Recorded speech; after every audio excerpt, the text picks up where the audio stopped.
Welcome to this podcast, Holistic Creators, where we share our unique and universal stories about shaping the future for the 4Ps: people, planet, purpose, and profit. My name is SwanetteKuntze. I'm a mental coach and your host of this show.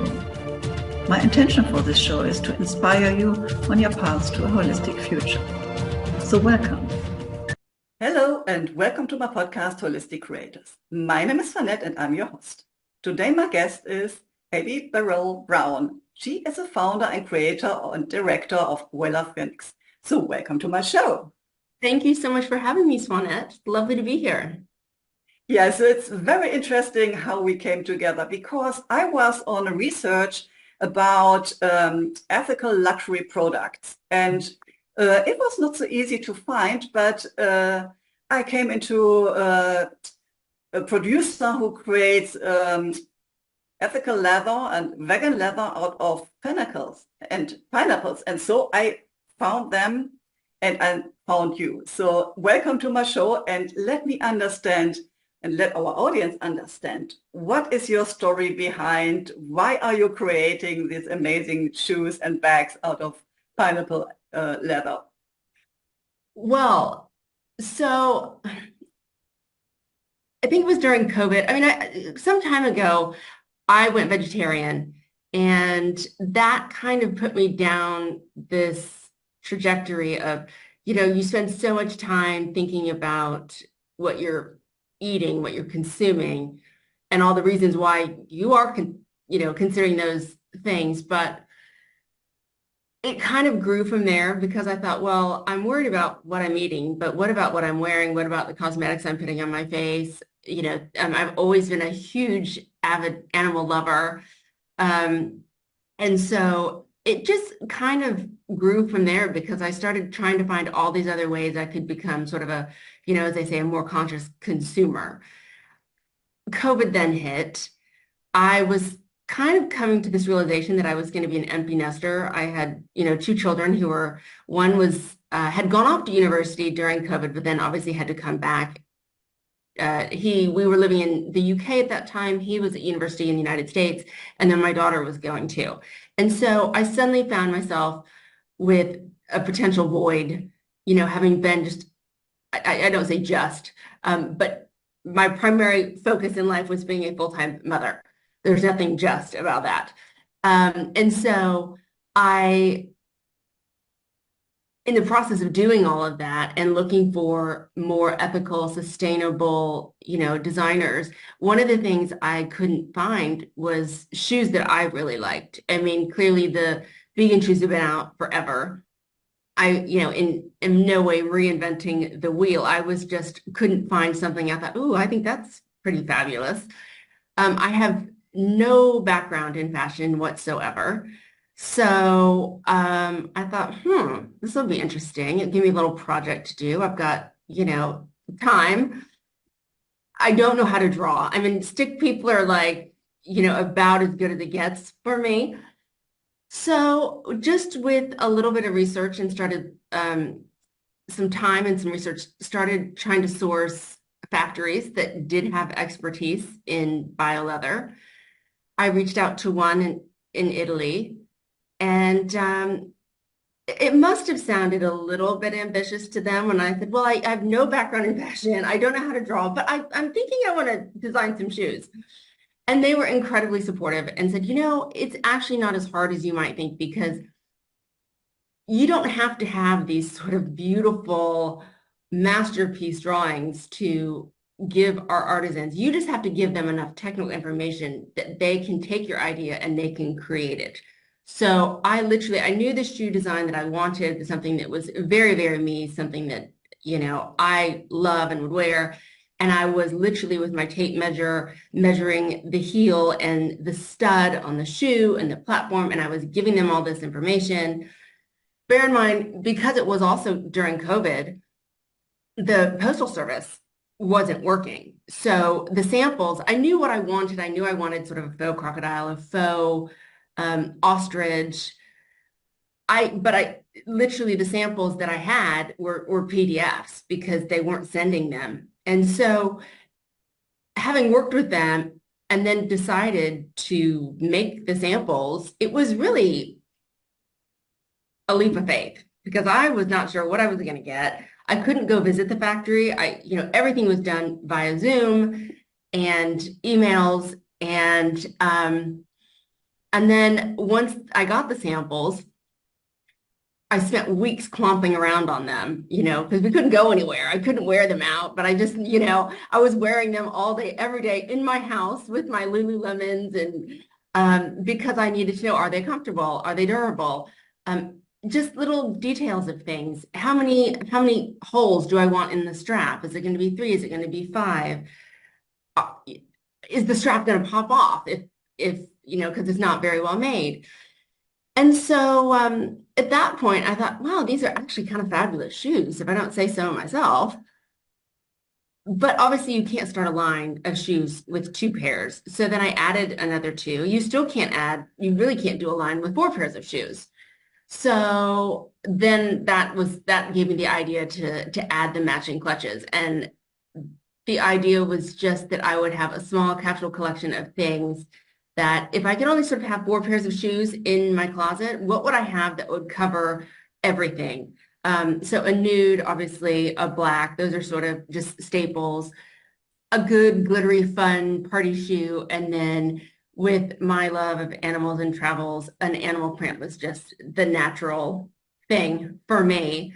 And so I've been really super pleased with it, really, and it's been really well received, thankfully. Yeah, I totally hear you. And seeing your collection, it looks absolutely amazing. And I thought when I listen to you, I run into the gold ones. I think you also had gold ones. Yeah, so the gold ones were so really kind of what helped Willa Phoenix to a huge amount was getting a phone call from this amazing woman named Emmanuelle Randa, who is the founder of Vegan Fashion Week.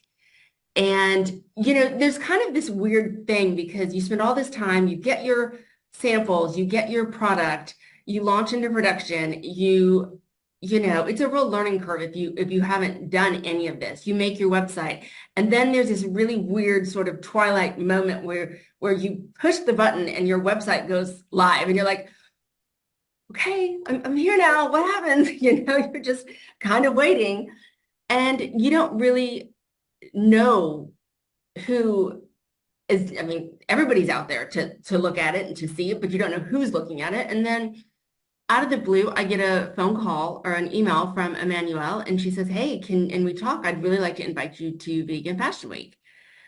And we hit it off instantly. I went out, I exhibited at Vegan Fashion Week. And that was in October, and it wasn't long after that. She's kind of at the forefront of ethical fashion, and she knows any and everybody in that space. And she said, I really think we should do a collaboration and with Penitex, and I think that we should really try to do something for the Oscars.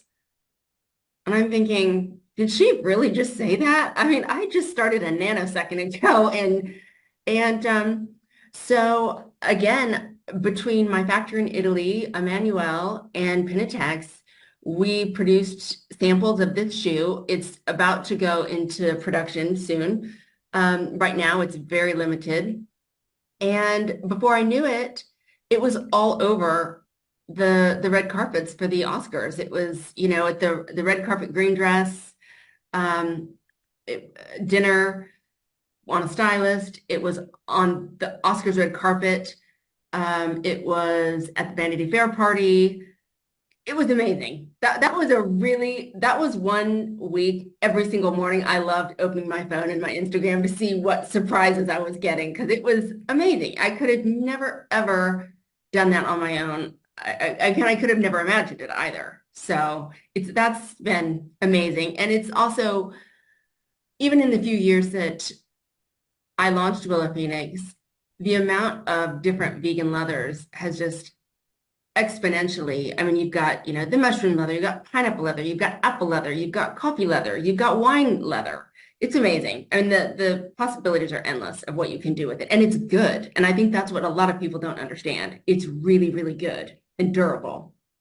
So, Hmm. so This really, yeah. yeah, wow, this sounds really like a miracle. And yeah, I would say these are synchronicities that appear when you're on this frequency and radiate it out. You really attract these people to come into your world and Mm. say, let's do it together. And of course, you can't do it alone, but No. if as soon as you find the right people to co-create, this was like, wow, and now you're in the flow and become visible. And I can imagine this moment first, like you open your email and get this, you would like to cooperate with us. And it's like, I can't even imagine that this is possible for me. Yeah. Yeah. Yeah. And so I do feel super grateful to Emmanuel for having so much faith in me and introducing me and me into a very small, but nonetheless elite level of people who are in the ethical, sustainable fashion space. It's been such a game changer for me, Mm. really, because starting a small business is such hard work, especially when I think when you're talking about vegan brands, people automatically are like, not everybody's on board with that, and they sort of have these cynical assumptions or beliefs about what it is, or that it can't be luxury, that it's not high end, that it's sort of cheap, that it's not durable, it's not fashionable, it's not sexy.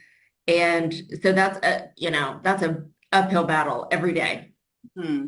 So, Yeah, and I totally hear that because remembering when I originally come from Germany, now living in mm, Madeira Island, but at that time, yeah, I would say some years ago, there were already some brands, of course, producing ethical fashion mm, and sustainable fashion, but it was nothing that I would say is very luxurious or very stylish. It looks more like you're wearing a bag where you normally put potatoes in. Like, no, this, okay, this is a little bit cynical, of course, but it is made of linen and mm.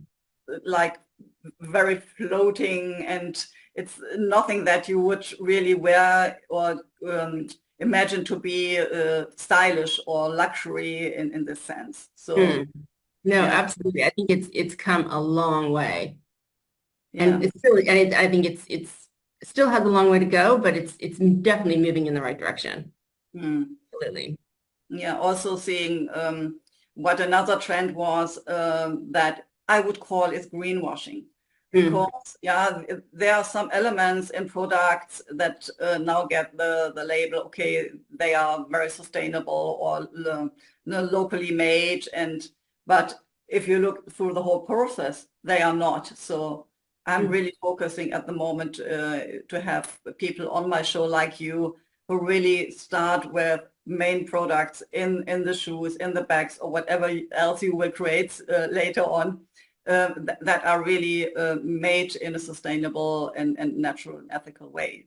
So when I was really sitting down and thinking about the ethos behind my brand, ironically, the one word I didn't ever want to use was sustainable or sustainability because, going back to the whole greenwashing thing, it's become such a trendy thing now that everybody uses it. And so that word, in my opinion, has been so stretched out because everybody wants to tag that on. And so nobody really knows what that means because what's sustainable for one brand isn't necessarily, there's no like mainstream hard line about what sustainability is. Like there's not a definition that says if you don't do this, you're not sustainable.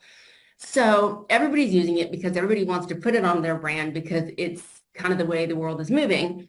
And so for me, I thought, right, I just want to be very clear about what I am and who I am and what my product is. And so I wanted it to be vegan and cruelty-free. And ultimately, those things on their own, when it trickles down, means your product is more sustainable.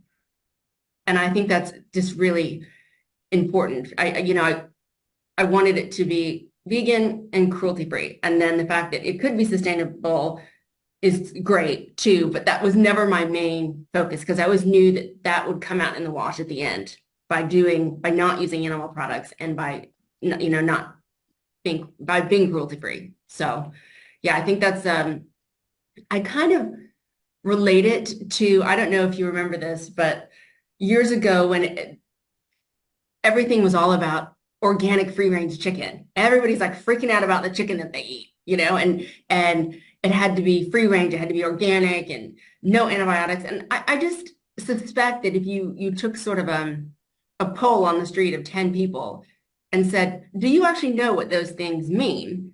They probably wouldn't. The vast majority of them, all they know is that they've been told by eating that sort of chicken, it's in better packaging, it's in nicer shops, it's going to be better for you. And I kind of feel like that's where sustainability is, that word as such. Yeah, I totally see this as well, that this word has been overused and yeah, washed into nothing, so to say. Yeah. And yeah, and now we have to find other words that describe really what is behind what we are creating. And yeah, of course, if it is vegan and it is not torturing animals, of course, this means that there is an ethical and sustainable aspect natural in it, of course. Yeah, So, absolutely. I would like to understand a little bit more why this is so important for you. You already said you are a vegetarian, so there was a moment back in time that, yeah, you have recognized something that changed your mindset and your behavior. What was? Well, I think so. I grew up in the Midwest of the United States, which is very agricultural. I mean, I didn't grow up on a farm, but around there were lots of farms, and so eating meat, was we didn't have any vegetarians around where we were. I'm pretty sure of that.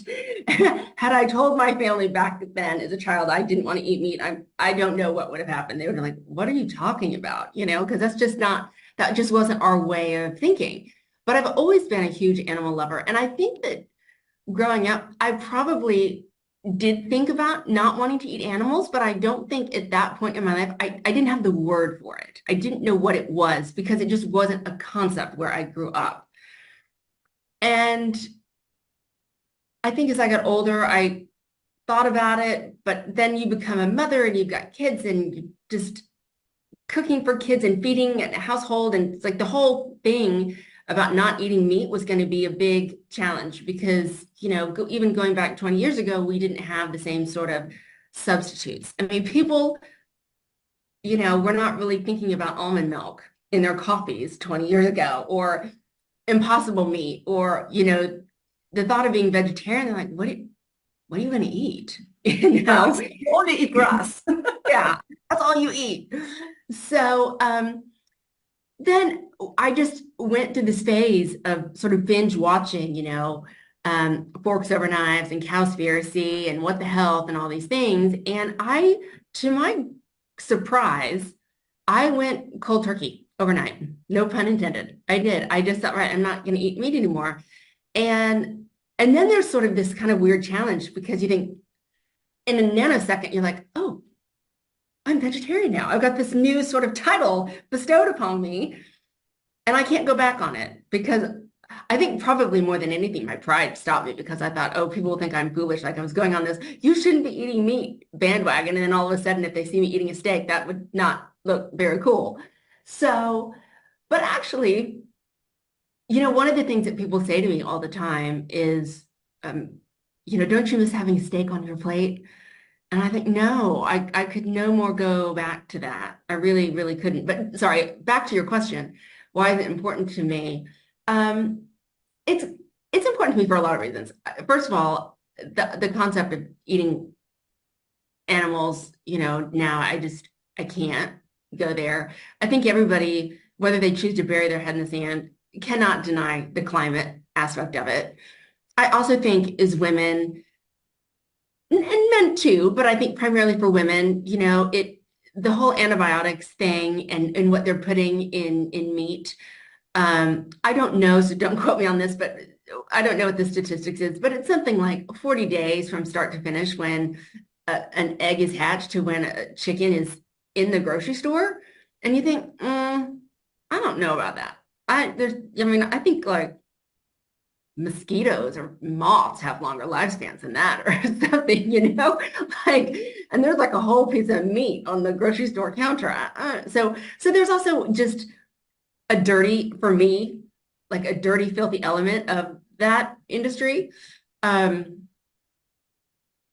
so I just think it's really important that everybody, does their part, I mean, I'm not vegan, so I'm not one, I'm not going to get on my high horse. My method of madness is that I just try to encourage people to be better today than they were yesterday, because I really respect the people who are out there who are really, I'm going to say this as someone else's words, not mine, would be labeled as extremist, whether they're from PETA or Greenpeace or whatever. I really admire that. I just don't think that there's enough of them to really get the world moving in the right place. And then on the other end of the spectrum, you have people who don't care about anything, who are just like, look, I'm only here for a limited amount of time. I'm going to get what I can out of life. And whatever I leave is whatever I leave. I don't care what state the world is in, So for me, I really try to encourage people. I just think that sort of incremental change amongst the masses is really what's going to move the needle in the right direction. And so if every day, one person can say, you know what, actually, I'm going to see if I can find a nail salon that is cruelty-free or uses vegan products, or I'm going to go to a hair salon, and or I'm going to start eating less meat. I don't have to eat meat every single night. It doesn't have to be a staple of 3 meals a day, 7 days a week.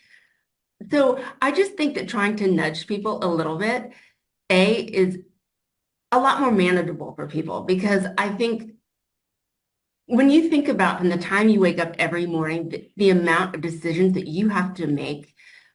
Is your toothpaste cruelty-free? What kind of milk are you putting in your coffee? What kind of the garments that you're putting on your body, where were they made? Who was making them? How much were they getting paid? I mean, for a lot of people, I think for a lot of people, everybody, it's incredibly overwhelming.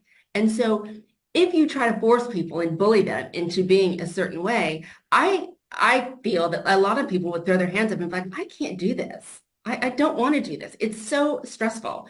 So I think it's just a gentle push that I try to give people to just get them. So I'm not saying, I don't know anybody who's got one designer of shoes in their entire closet or one designer of jumpers or jeans or whatever. And I'm not saying that you can't buy your Lubus or your Jimmy Choos. I'm just trying to give people an alternative, to show that there is an alternative, and it can be as luxurious and beautiful as things made with traditional animal skins.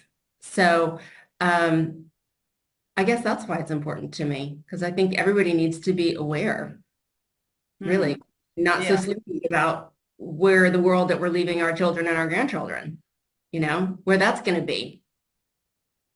And so, I think that most of the people don't even have an idea how normal leather is produced. Like, what is, of course, perhaps they know that they are like from cows or from pigs or whatever they think, but then the whole process with, I don't know the English word for that, but all the chemicals they are put in and the coloring and where it is produced, and that in these areas like India, for example, there is no sustainable way of harvesting the dirty water, and like all comes, it's totally polluting the environment as well, and the health of the people as well. So it is not only that it is about at the beginning the animal per se. Of course, it is cruel to kill animals for meat or for producing leather, but the whole process until the end, it's full of chemicals, and people who get little loans for working there, they toxify themselves, so that at the end you have a nice product. So one of the questions I get asked a lot is, because I through Vegan Fashion Week, I've met, vegan bloggers, a whole spectrum of really fabulous people. And we don't always agree on some of the same things, but it's always a very healthy conversation. And I was having a heated conversation with someone who has become a good friend. And she is a vegan, has gone vegan a few years ago, and she has taken everything out of her wardrobe. Like she's worked really hard to get anything that's in her closet with animal products out, and she has sold it. And so she was questioning me, fair enough, why haven't you done that? And so I said, well, I think there's this issue between reusing, what I call reusing and revamping your wardrobe. So yes, to her, hats off to her that she has revamped her wardrobe. But, as I said to her, I said, you just sold a few pairs of leather boots that you walk your dog in. Well, you live in London, and October is still coming, and it's still going to rain, and it's going to be cold, and you still have to walk that dog. So you're getting rid of those boots, and you're buying something else. So you're buying more stuff. Where you could, the other side of that coin is that you could just keep using those boots until they've run the course, and then when you replace them with something more environmentally responsible. And so I think that is something that people also need to look at about, their wardrobes and where it is and what they're doing with it, because she and I, we decided to agree to disagree on that that argument. But I do think there's valid points on both sides. And on any given day, I can be swayed to one argument or the other. But I said to her, I said, the takeaway from this conversation is, A, we're still friends.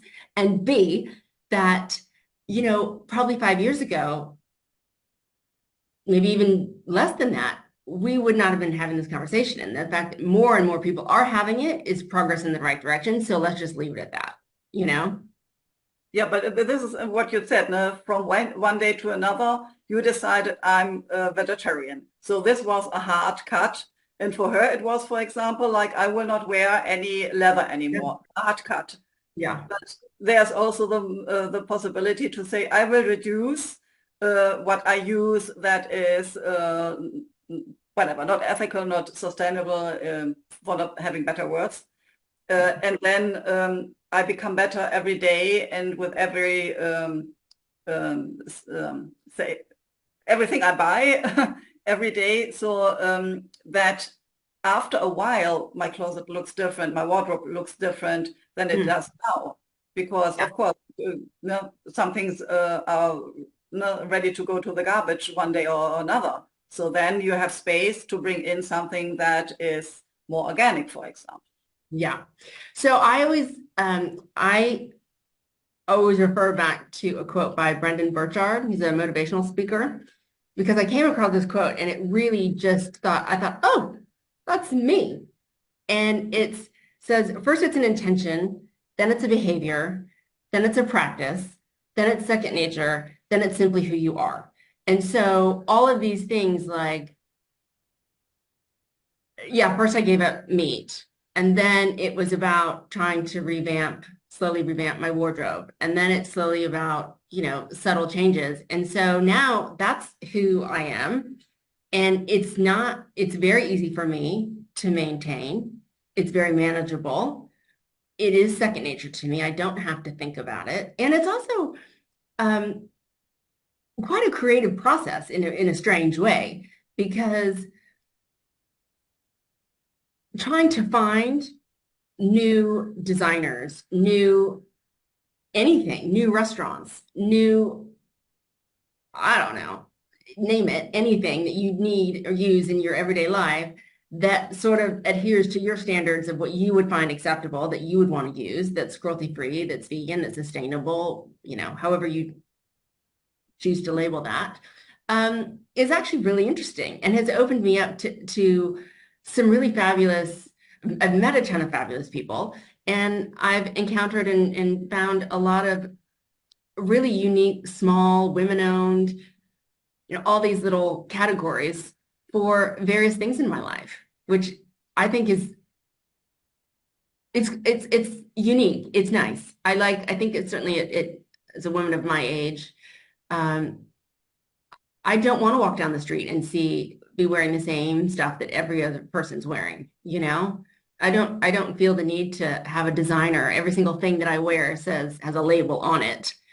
I'm like anybody else. I do like nice things, but I just feel like sometimes the market is sort of saturated in a way. I feel like people are wearing all the same stuff.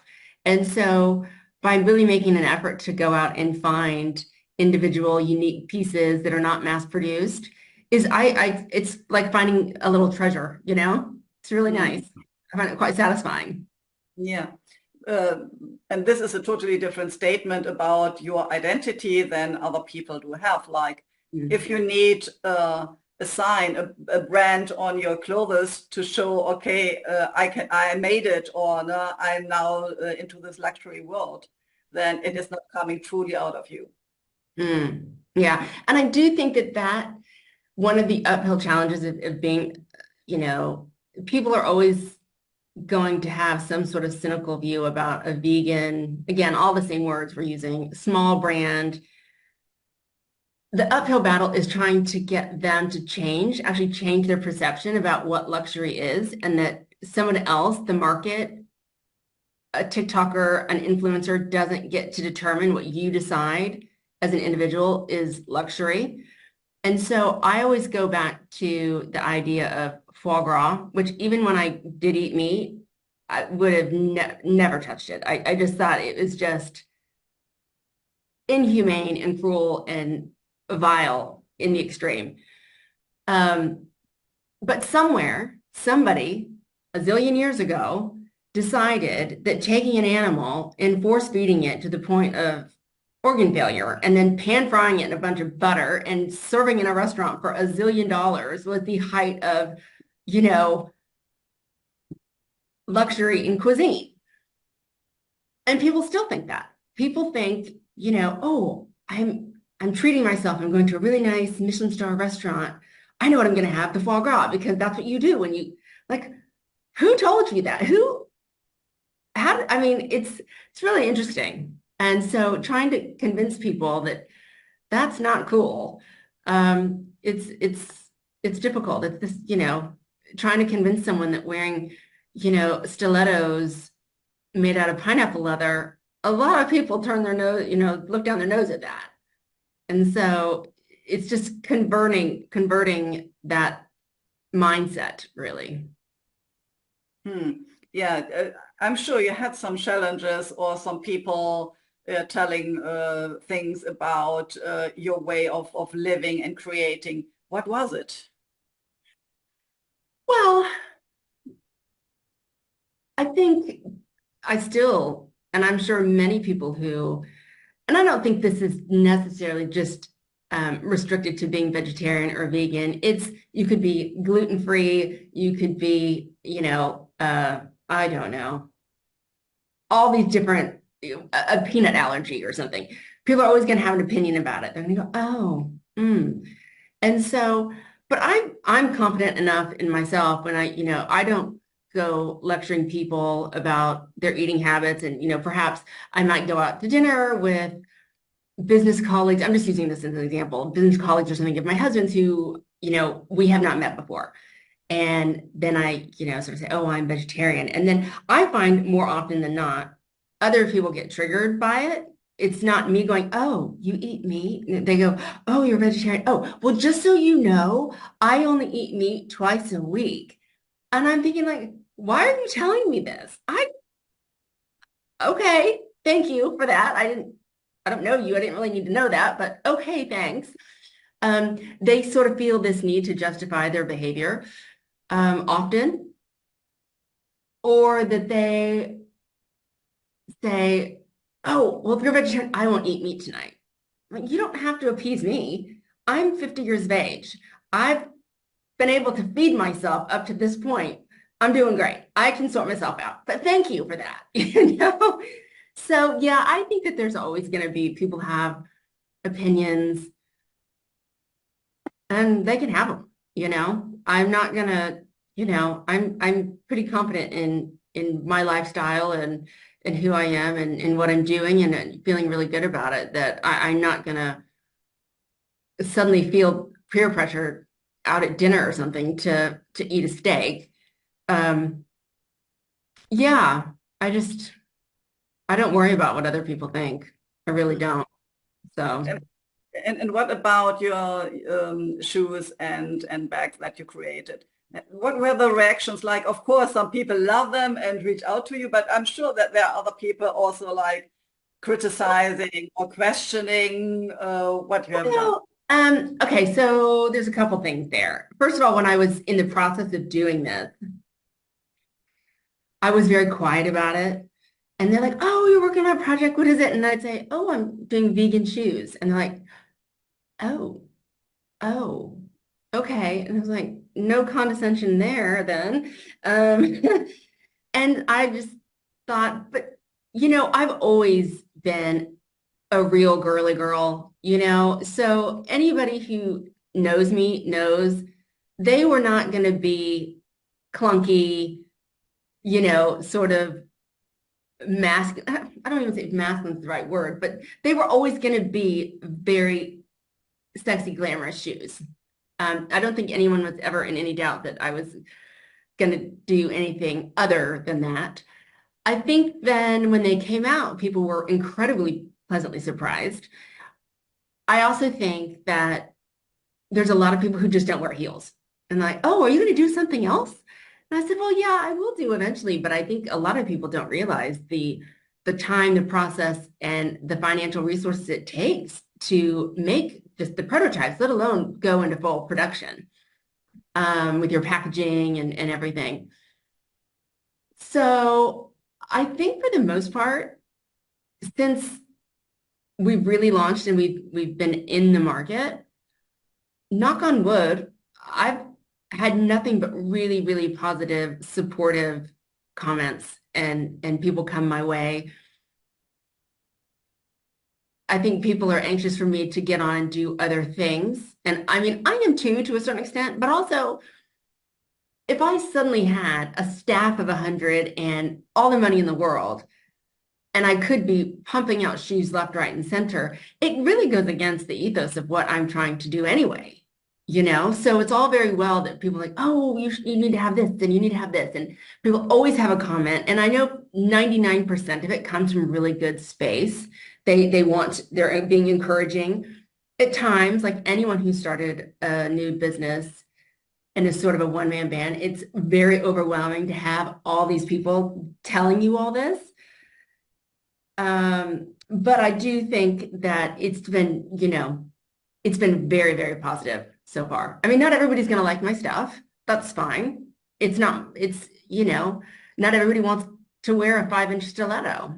That's fine. And I really feel I support other vegan shoe brands that I like. I don't view them as competition. I think there's room in the market for everybody. I really do. I sincerely, sincerely believe that. So I don't get offended if, my friends don't want to buy my shoes or don't like my shoes. It's fine, to each their own. But for the most part, the general perception and the feedback I've had has been incredibly positive. So that's been very nice, to say the least. Yeah, yeah. Who are the people who really adore these shoes? Well, I don't think it will come I think it will come as a surprise to a lot of people to find that my shoes are incredibly comfortable.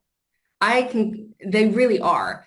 And I think that's a big surprise. I had one customer who she bought a pair of shoes and she said, oh God, I've never spent so much money on shoes. I'm not really sure. And I said, listen, you can always return them. As long as there's no scuff on them and they're in good shape, I will return them, to you, full refund, whatever you need. She bought a pair and I think maybe 2 days later, she came back and was like, I am obsessed, and bought another 2 pairs. And she said, I have never spent so much money on shoes, but they are absolutely worth it. I love it. I'm a tote. She goes, I never wear heels, but I can wear these heels all the time. Who else? I mean, I think everybody that's bought them has been really happy with them. I'd like to think, I think I'm young enough in in the business that I don't have a really defined demographic of who, I think when I set out, I thought it was going to be sort of women between 35 and 55 who typically live in big cities, have some money to spend on shoes, who are really starting to come into, I think as we get older, we do become more aware and educated about sustainability, about ethical practices. You become a more conscientious consumer, I would say. I kind of thought that's who my demographic would be. People who go out on a regular basis to really hit places, who are in, big cities. But I've got all sorts. So I can't really, as much as I'd love to answer that question, I can't really pin that down because it's not obvious yet. And that's actually, I take that as a really good thing because it's appealing to a whole spectrum of people, which is nice. Yeah, and I think that, of course, the people who are interested in nice products, in sustainable products, in ethical products, and they want to be like giving the statement of being individual, being very, very unique. I think these are the people that are attracted as well. Yeah. Like not only the people that normally wear luxury products, like here I'm living in Madeira Island, so this is all steep, like you're going up and down the mountains. Perhaps not the perfect shoes to walk outside, but I could perfectly have them for going for a nice dinner, for example. Yeah. Yeah, yeah, yeah. Well, I mean, I'm in Lisbon and it's very much the same. So they're not with all those cobblestones. So, where I used to live in London and I was, in and around all the time in my shoes, when I go out to dinner and I wear my shoes, it's literally door, car, door to the restaurant, back to the car, back in my home, because they're not the sort of shoes you want to be stomping around on cobblestones. But so Yeah, but the bags go very well here as well. yeah, yeah. So Yeah. So I'm also curious about your own idea of your personal growth and your business growth. So what is your vision what is it that you want to create for yourself and for your business in the future? okay, so going back to the point when I said people ask me on a regular basis, do you miss having a steak? What do you miss about eating meat? And I really thought that I would miss eating meat, that it was going to be a real sacrifice for me. But it didn't really take me long at all to get over that. But what I realized in the process of, I sort of did a swap because what I lost in what I thought I lost in not eating meat, I gained an abundance of so many other ways. Because in order for me, we're talking like on a personal level, in order for me to be able to hold strong and stay the course of being vegetarian, and I really do understand why people find it hard. If you don't like to cook or you don't have the time to cook, there's this tendency to default to salad and pasta, and that gets boring very quickly. So I really made an effort to try to take all the things that I missed, the chicken parmesans and, the other things that I loved with the meat, and recreate vegetarian versions of those things. So that for me was a totally new creative outlet that I super, super enjoy doing. I really, really love that. And I love surprising people who come to my house and I feed them and they go, wow, I get it now. If I had you cooking for me every night, I could eat vegetarian all the time. So I like giving people those other options and showing them that there are other ways. So it's given me that, which then kind of led into, as I was saying before, looking at other ways in which I could be a more responsible consumer, which then led me to Willa Phoenix, which has given me a whole nother, just what's the word? It's just opened a whole nother world. I've met you. I've met so many people in the vegan world. I've met celebrities who want to wear my shoes. I mean, it's just opened up. So on a personal level, going vegetarian has given me an abundance of life that I never, ever could have imagined I'd have, And I feel so incredibly just lucky to, at this point in my life, to have discovered that. From a business point of view, I think it's like anything. You just want to continue to put one foot in front of the other, and statistically, small businesses fail pretty quickly. So to just keep going and to just keep garnering, brand awareness and sales and the respect of the people who want, who are in the luxury space, for them to acknowledge and recognize my brand is, I mean, that's the goal, really, to just keep going. So I sell on Immaculate Vegan. Are you familiar with them? No. So they are a British-based company, and they do nothing but sell, it's fashion, but they do nothing but sell vegan products. And they approached me and asked if I wanted to sell on their platform. And I said, of course, that would be fabulous.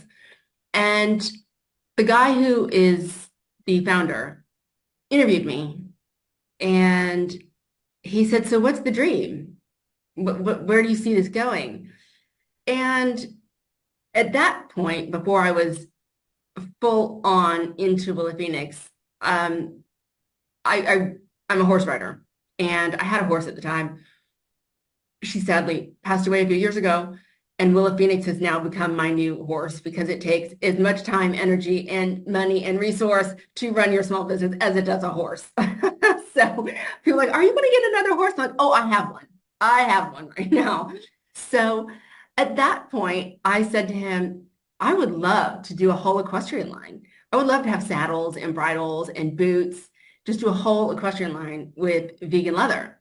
And I still aspire to that. But in my innocence and not knowing how hard and what an uphill climb it is, and just the battle to get established, it seems sort of, when I look back at it now, completely asinine that I thought that was just going to happen overnight, So, but hey, you got to admire ambition. I completely thought, I was like, yeah, I'm going to do that. Once I do the shoes, I'm going to do bags. Everyone's going to be wearing Willa Phoenix saddles on their horses. So yeah, it's there, but it's there in the long run. So yeah. Well, this is absolutely an amazing vision. And yeah, let me know when the saddles are ready. I will organize some horses here in Madeira. We can have a nice ride. Oh, wouldn't that be lovely? Yes, absolutely. Yeah. Definitely. And interesting is also that what you just shared, at this moment when you started being a vegetarian, that you experienced with food and found new recipes, etc. It was the same when I came here to Madeira. This is a subtropical island in the middle of the Atlantic Ocean, belonging to Portugal, for everybody who doesn't know Madeira Island. And so I'm sitting between maracuja trees, banana trees, orange trees, of course, sugarcane for the rum. But really, this is an island of abundance of fruits and vegetables. And I have friends who have permacultural projects, so I get fresh eggs from them. The chicken are running around. And for me, it was really also when clients come here for retreats, and the meals are included. And of course, they don't know what they get, but it is all fresh. And really, you smell that the sun is in the fruits, and they are really like this sweet and fresh and full of biophotons. And you really feel that this energy is going into your body. And it's different than buying these things when they're transported from wherever around the globe. And when you just pick them up and they're fresh like that, and create out of that, which is not only for the taste, but also for the eyes, looking so beautiful with flowers in it. And this is a different way of eating then. And I never had that any client said, oh, I want to have meat because I don't like this amazing food. Yeah. It's Yeah. not happening. Yeah, I understand. I do. I have a lemon tree. I have lemon and orange trees in my garden, and there's something so satisfying about just going out and just picking them off. I have a pomegranate tree too, and that's pretty fabulous. Yeah. So, yeah, very Yeah. nice. So I think we covered a lot. Is there anything that I didn't ask you what you would like to share? I don't think so. I think we've made some good ground. I think we did cover, I think we covered a lot. I think we Okay. do. We Yeah. did. So then last but not least, are there any tips you can give my audience? Like 3 tips, what you would say from your own life and from your own challenges, what you have learned? Okay. Wow. Well, first I would say, and I learned this the very hard way. I think like so many things in life, the anticipation or the fear of doing things is so much worse in the build up to it than actually being brave enough to step across the line and do something. And so just do it. Just get on and do it. Because honestly, you get, I mean, I certainly had it. And then you get to the other side and you think, I'm doing it. I'm doing it. I'm actually doing this. I actually somehow produced a shoe and I managed to get it on the Oscars red carpet. I never could have imagined that. So that's the first thing. The second thing I would say is a lesson I learned through this whole process. I never really knew because I never set out to start a line of shoes. I just set out to try to find a gap in my closet. And it sort of just spiraled from there. And one of the things I decided that I would do, and we touched on this, is, you know, people start wanting to give you all this advice. And it does generally come from a good place. It can be overwhelming, but it's not nasty comments. They're just trying to help you, try to nudge you in the right direction. And one of the greatest liberating things I did was to just shut all of that out. Not because I didn't appreciate what they were saying. I just think that at this point in my life, one of the things I needed to do for me was just be me. And I thought, you know what? I need to go. I think so often, especially as women, we never listen to our guts. We're constantly doubting ourselves. And I thought this could totally fail. And if it does, I'm really okay with that because I did it my way. I really was going to just listen to myself. I was going to allow myself to just listen to me and go with my gut instinct and really create something that I wanted to do, not that was influenced by my friends, family, my girlfriends, you know. And so that has been great. And so far it's working out for me. So watch this space. Third, what would I say the third would be?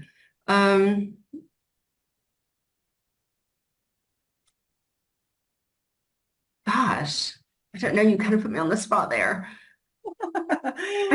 I think that's good. I think two is good. I think two is good. Sure, it's good. Okay, so I have another one that you shared on the pre-interview form. This is when people doubt how far you can go so far that you can't hear them anymore. I love this. Yeah, I think that's true. I really do. I'd love to say that those words, you know, came out of my mouth. They didn't. They're totally from Instagram, but you know, I do follow the Chalkboard Mag. Okay, that's a really good. I would definitely, I'd recommend that Instagram account. They're great. And I do love that. I think it's true. I really do think it's true. And I'm still a work in process of trying to get to that point, but that's what I aspire to just be able to 100% block people out, block out the haters. I think it's natural for most people to, if people are going to say nasty things or be derogatory towards you, I think it's natural to feel a tinge of, ooh. But I'm trying to get to the point where I'm going. I'm not looking back. I'm not listening to you. You don't have to wear my shoes. You don't have to like me, because at the end of the day, I'm a pretty good, decent person, and I'm okay with myself. So you just keep hating on someone else. Absolutely. If people now would like to hang out with you or would like to reach out to you, where can they find you? They can find me at willa.phoenix on Instagram and willaphoenix.com. It's my official website. Okay, I will put the links in the show notes so that people can click on them and directly come into your world. Great. Thank you so much. It's been so lovely being here today. Yeah, thank you so much for being an inspiring guest and for all that you have shared and for your inspiration about how it is to wear luxury ethical products. Thank you so much. Thank you very much. Thank you for listening or watching my podcast, Holistic Creators. If you want to know more about how I can help and support you, have a look at my website, spiritualchangemaker.com. You can also join my Facebook group, Spiritual Changemakers Community. Stay tuned for the next episode by subscribing to this channel. And you also can check the previous episodes.